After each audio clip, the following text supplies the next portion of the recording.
Today, I want to talk about imperfect recruitment, okay? Because we're always talking about perfect recruitment, the best practices for this and the best process for that. And whilst it's great to get these nuggets of brain food, and I think it's great to always be pushing yourself to be better, it can also be really daunting and really put you off because you look at your own desk and think, fuck, I am nowhere near that level of perfection. And I want to say today, publicly, and I don't care who's going to crucify me for this, it is okay to be imperfect sometimes. And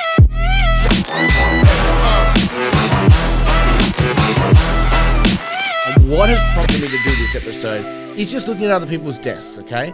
So I'm tracking for $1 million this year. I'm putting it on the record. I am on track for $1 million this year and I intend to hit it, okay? So I then compare myself to people who may not be at that level, which is quite a lot.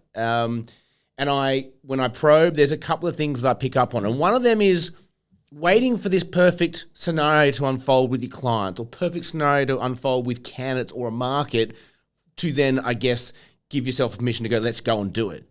Sometimes it's not going to be perfect. Sometimes it's actually shit, but you do the work anyway because it's just a bet you're willing to take. So I'll give you a good example of this. Let's just talk about I'm not going to give you a good example of this. I'm going to talk about what is perfect recruitment. What is a good scenario? Let's talk about a brief coming in, okay? So a good brief in my eyes is it's in a market that you know, right? So you're comfortable. Yep, I know that brief. That's great. There are candidates for that brief. Like, there's nothing worse than getting a brief and going, there's no one for that role. That doesn't exist. But knowing your market enough to know that. So knowing there's a good talent pool for this brief, not too many people, knowing that there's no other recruiters on the brief, knowing that the internal TA has kind of either done their dash or they're just completely handballing it to you, the money's right, all that sort of stuff. So for me, that's kind of a perfect setup for a search, yeah? Like it just feels good, there's room to move, there's definitely an idea in your head that I'm going to fill this. For me, that's perfect recruitment. And for what people will do is they'll look for that scenario for every single deal. And I get it. Like, we preach it, we push it, that this is what we are looking for. And it is vital that we do our best to get those briefs. And when you're in a big market and a good market and you've got the luxury of roles and choices, yep, we can do that. But let's talk about the flip side. What happens when the market contracts a little bit, or what happens if you get a brief that's a great brief in your market, whatever, but there's competition from an internal TA, or let's just say they've given it to another agent. What do you do then? Like, do you sit and wait a couple of weeks? What does that look like for you? So I'll give you a real life example of what has happened in my office in the last couple of weeks. I had a brief come in, great client, and they said, look, the TA's on it, but we're not hopeful they're going to find someone. We just need you to go as well.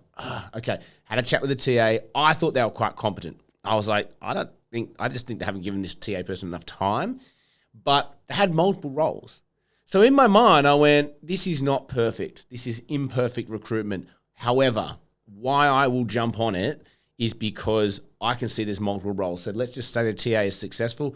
I think I can be successful too. I'll get at least one placement out of it. I actually ended up getting both and the TA did not find someone. So I think a little bit of luck came my way. But that's what I mean by imperfect recruitment, because when you are hunting for perfect recruitment, what are you doing? You're not actually recruiting. You're pausing, you're waiting for the right time. And when you're doing that, you're not generating. You're not reaching out to candidates. You're not doing activities that are going to turn into deals. The amount of times that I will see someone talk about a brief that's come in, and then in 3-4 days' time, okay, so where are you at with that brief? Oh, I haven't done anything because I'm waiting for the client to come back with this bit of information, or I haven't done anything because I wasn't sure if they had other people coming through from whatever that excuse is, but they kind of pause and delay. Whereas I'll get a lot of people shocked at my speed. So I'll get a brief in. I'll very quickly in my head go, is this a good brief? Is this good setup? Yes, it is. Great. Let's go. Is this not a good setup? Is this not a good brief? Is it imperfect recruitment? But I'm okay with it because X, Y, Z reasons might unfold, or I need to serve that client, or it might might generate candidates for other briefs, or I might get lucky, whatever. And I will go. And so my ethos, and I've talked about this so many times on the podcast, is if I get a brief in, if I book a briefing call, I also block out 2 hours after it to get the work done. And so I'll get the briefing call in. I'll go, all right, It's perfect, it's imperfect. Am I going? Yes, no, go. If I decide I'm going, ads are written, LinkedIn scripts written, projects done, headhunt campaign done, I can smash that out pretty quickly and I'm done. And now I don't have to worry about am I doing it or not. I'm doing it. If I get candidates, great. But I move on. And it's also about where do you put this in your pipeline? Where do you put this in your mind? The worst thing you can do with imperfect recruitment is bank on it. You can't bank on imperfect recruitment. It's there. It's a strategy that can overlay the solid stuff at your desk, but knowing what's going to be the anchor or the rock for your month or for your quarter, going, these are the pieces that make sense. I've got 86% here. I've got 3 candidates for this role. I've got full control. The process is mine. I'm running it. Or I've got exclusive roles here. This is mine. I know I'm in charge of this piece here. That's the stable foundational stuff to your desk and your pipeline, right?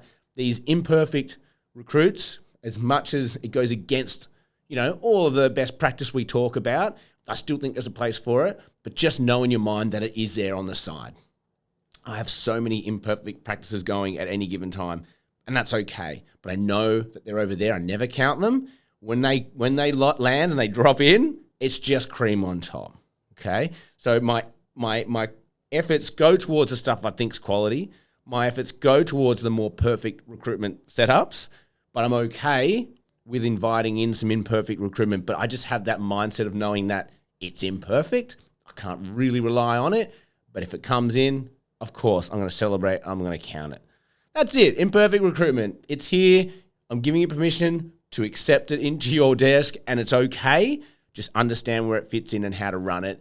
Like, share, subscribe. It helps us grow. We have an RCSA webinar coming up on the 16th of September. I want everyone to come. It's going to be linking profits and your purpose and really getting you close to why you do this. Why do we recruit? And if you're losing track of what that is, or you've kind of lost your why as to why do I even do this, because it's feeling a bit shit and it's been a tough year for people, come to this one because I've done episodes on it, but this is going to be long form, 45 minutes. I'm going to go through all your goals. I'm going to link them to your commission structures and how much you're making from your bonuses, and we're going to use that to propel us forward for the rest of this year. So come and join us. I'm going to put a link below. It's a token amount of money. It goes to the RCSA. I don't get $1 out of it because I want to give them a bit of money.